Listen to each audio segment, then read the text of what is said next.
Hello, my dear friends. So in this lesson, we will learn the logic of if statements in Python and how we're going to use it. So let's start. So whenever Python programs start to run, our codes are executed one by one, starting from above, and the program ends when it runs out of code. However, not every program in Python may be that simple.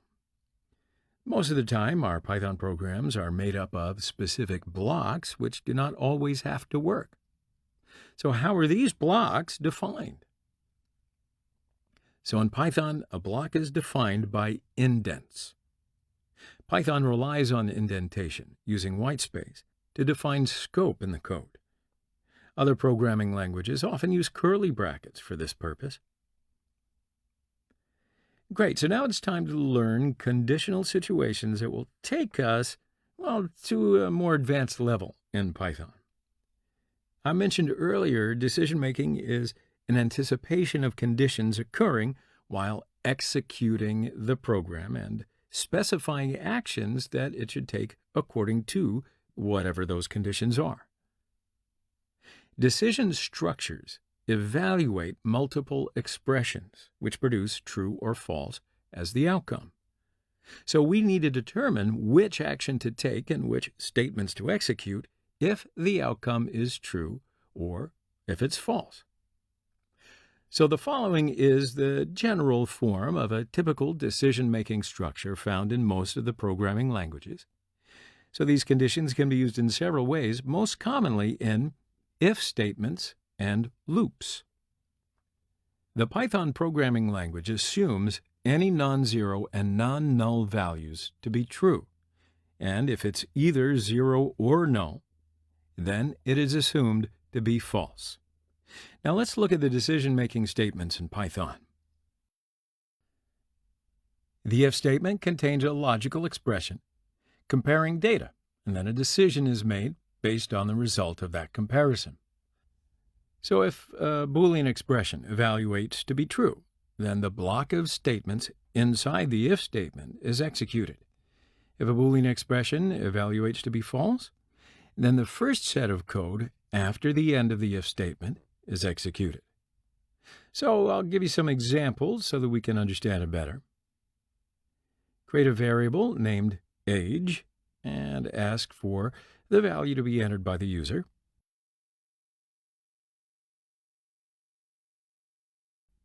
If age is under 21, print, "You can't enter this place." So now, if the user entered value is less than 21,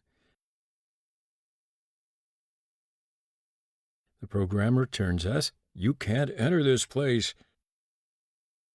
But if the user entered value is equal to or greater than 21, the program returns us nothing because we didn't mention it, right? Now let's create another variable named number and ask again for the value to be entered by the user.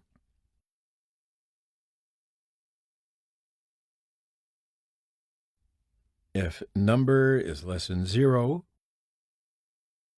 print negative.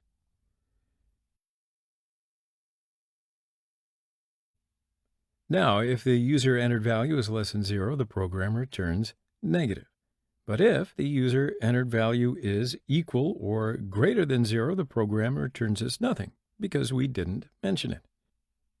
Great. So as you can see, we do need more information to make the program functional. We need to know the else statement. So an else statement can be combined with an if statement.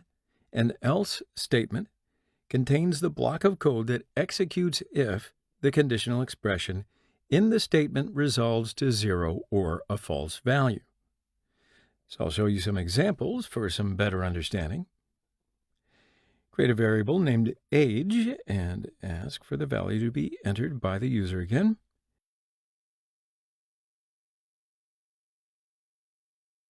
If age is less than 21,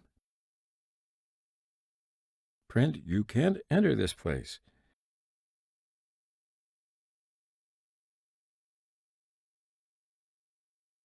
else print welcome.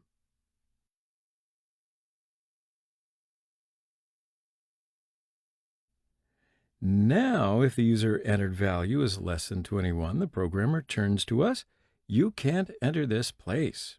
But if the user entered value is equal to or greater than 21, the program returns to us, "Welcome." Great. So now let's create another variable named number, and we'll ask for the value to be entered by the user again. If number is less than 0, print negative, else print positive.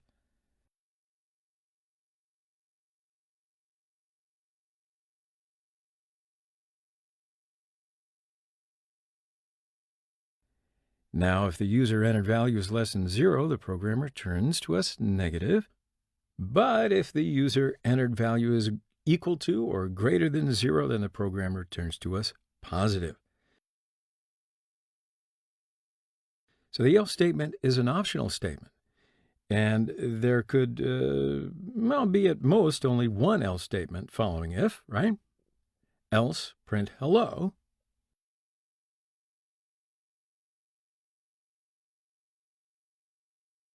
As you can see, Python returns us an error because an else statement always needs an if statement to precede it.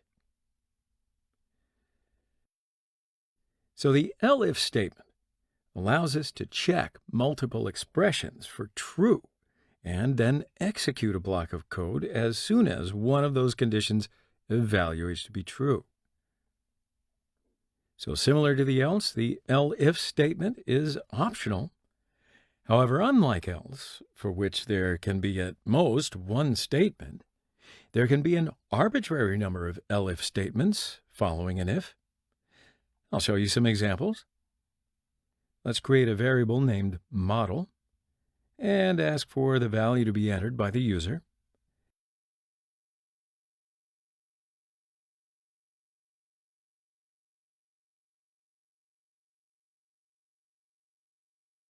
If model equals 1, print you choose Rolls-Royce.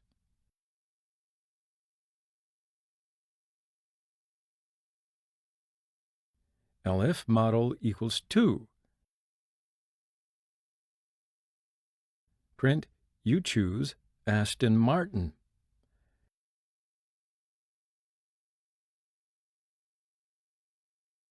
Elif model 3,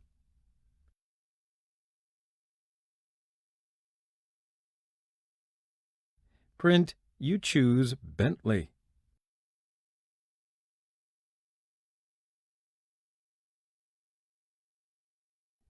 Else print invalid number.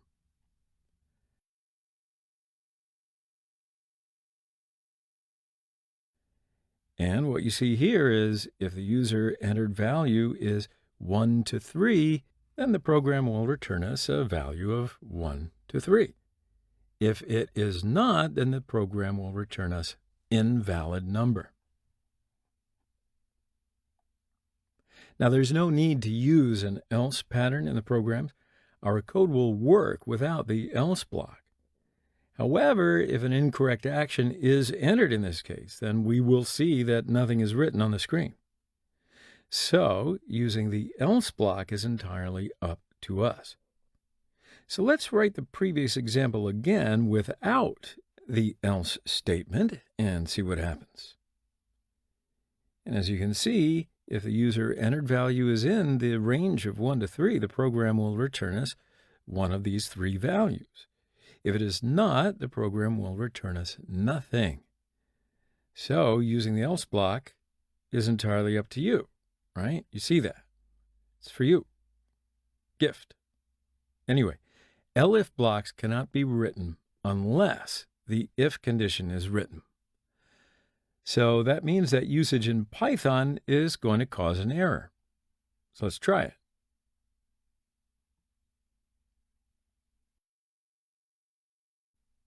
So in this lesson, we've learned the basics that we need to know about using if statements in Python. See you in the next lesson.